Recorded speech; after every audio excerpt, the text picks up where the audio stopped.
আপনারে থাপ্পড় মারলেন কিল্লাই? তোকে তো ধাক্কা দিয়ে গাড়ি থেকে ফেলে দেওয়া উচিত ছিল। এই যে শাহরুখ খানের মতো হাতটা না বাড়িয়ে গাড়ির ড্রাইভারকে থামতে বলে কি হতো? ব্যাগ নিয়ে আসো। নীলা সিট খালি আর নীলাকে না নিয়ে চম্পট দেওয়া। কপাল ভালো যে আমি তোকে একটা থাপ্পড়ই দিয়েছি, লাথি মেরে ফেলে দেইনি। আবার শাহরুখ খানের পোজ নেয়। Excuse me, excuse me.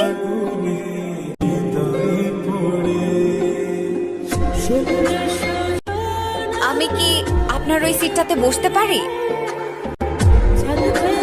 শুনতে পাচ্ছেন?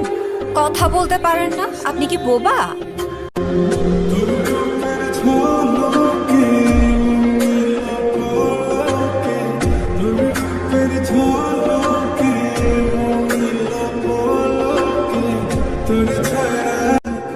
এক্সকিউজ মি, আপনি কি মনে করেছেন আমি অ্যাক্টিং করেছি?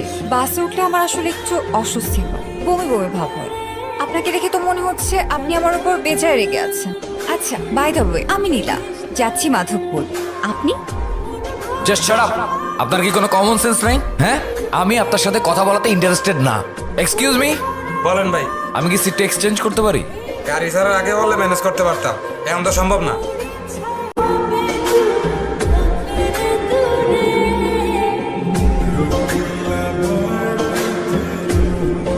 ভাই, এখানে বাস কেন দাঁড়াইছে? টাকা পাংচার হয়ে গেছে।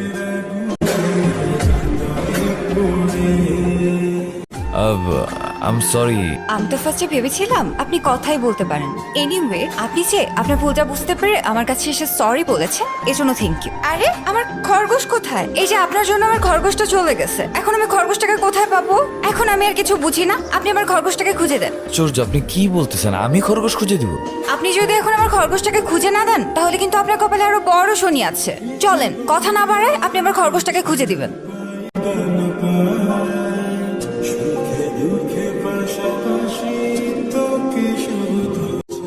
আচ্ছা, আমাদের যাত্রার কি এখানেই সমাপ্তি?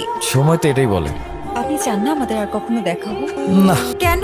আপনার বকবকানি শুনতে শুনতে আমার অসহ্য লাগতেছে। এখন অবহেলা করছেন তো, একদিন দেখবেন উপরওয়ালা আমার মতোই কাউকে একটা আপনার কপালে চুটিয়ে দিয়েছে, সেই দিন বুঝবেন। এত ভালো কপাল কি আমার আছে? আমার ব্যবহারে যদি আপনি কোনো কষ্ট পেয়ে থাকেন, তাহলে প্লিজ আমাকে মাফ করে দিবেন। ভালো থাকবেন।